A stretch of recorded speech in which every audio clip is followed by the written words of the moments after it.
الحمدللہ رب العالمین والصلاة والسلام علی سید المرسلین اما بعد فاعوذ باللہ من الشیطان الرجیم بسم اللہ الرحمن الرحیم هل يستوی الذین یعلمون والذین لا یعلمون صدق اللہ العلی العظیم وصدق رسولہ النبی الکریم ونحن علی ذلک من الشاہدین والشاکرین والحمدللہ رب العالمین۔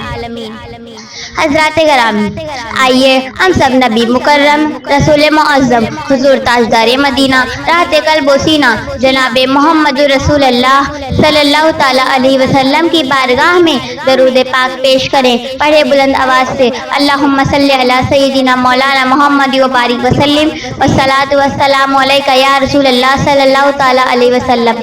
کی محمد سے وفا تو نے تو ہم تیرے ہیں، یہ جہاں چیز ہے کیا لوح و قلم تیرے ہیں۔ محمد کی محبت دین حق کی شرط اول ہے، اسی میں ہو اگر خامی تو سب کچھ نامکمل ہے۔ حضرات گرامی، سب سے پہلے میں آپ سب لوگوں کو عید میلاد النبی کی مبارکبادیاں پیش کرتی ہوں اور آپ سب لوگوں سے خاص طور سے اپنے بھائیوں اور بہنوں سے گزارش کرتی ہوں کہ چند منٹ خاموشی کے ساتھ میری تقریر کو سنیں اور اس پر عمل کرنے کی کوشش کریں۔ حضرات گرامی، ابھی میں نے جس آیت کریمہ کی تلاوت کا شرف حاصل کیا ہے، اللہ تعالیٰ قرآن مقدس میں ارشاد فرماتا ہے هل يستوي الذين يعلمون والذين لا يعلمون۔ اس آیت کریمہ کا مطلب ہے کہ ایک پڑھا لکھا آدمی اور ایک ان پڑھ دونوں ایک برابر نہیں ہو سکتے۔ حضرات گرامی، جب ہم حدیث پاک میں ہے کہ اللہ کے رسول صلی اللہ تعالیٰ علیہ وسلم ارشاد فرماتے ہیں طلب العلم فریضۃ علی کل مسلم و مسلمہ، یعنی علم حاصل کرنا ہر مسلمان مرد و عورت پر ضروری ہے۔ حضرات گرامی، جب ہم اس حدیث پاک میں غور کرتے ہیں تو معلوم ہوتا ہے کہ دین کا علم حاصل کرنا جتنا مردوں کے لیے ضروری ہے اتنا ہی عورتوں کے لیے بھی ضروری ہے۔ اسلام کا قانون جتنا مردوں کے لیے بنا ہے اتنا ہی عورتوں کے لیے بھی بنا ہے۔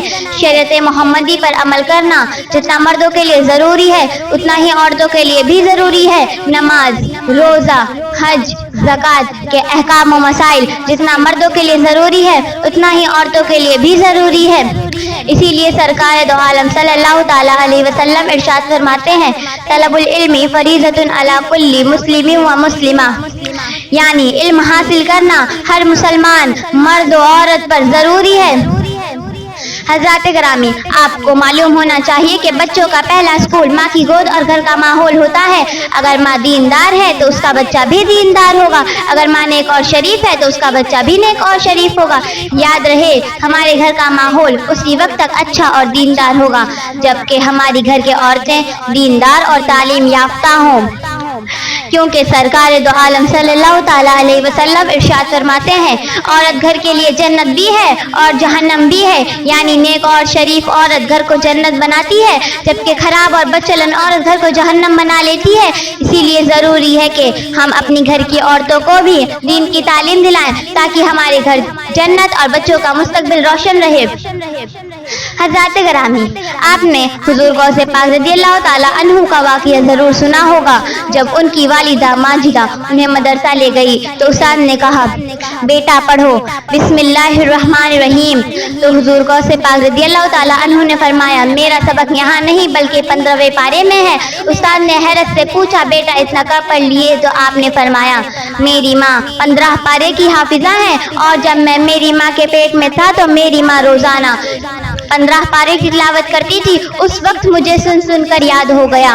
حضرات گرامی، دیکھا آپ نے، ماں قرآن پاک کی تلاوت کرتی ہے تو بیٹا غوث پاک بن کر پیدا ہوتا ہے۔ اگر آج ہم بھی دین پر عمل کریں اور قرآن کی تلاوت کریں تو ہمارا بیٹا بھی غوث نہیں کم سے کم غوث کا غلام ضرور بن سکتا ہے۔ اللہ رب العزت کی بارگاہ میں دعا ہے کہ ہمارے تمام اسلامی بھائیوں اور بہنوں کو دین کی سمجھ عطا فرمائے، اسے سیکھنے اور اس پر عمل کرنے کی توفیق عطا فرمائے، ساتھ ہی ساتھ ہم سب لوگوں کو اہل سنت و جماعت کی سیدھی راہ پہ قائم و دائم رکھے۔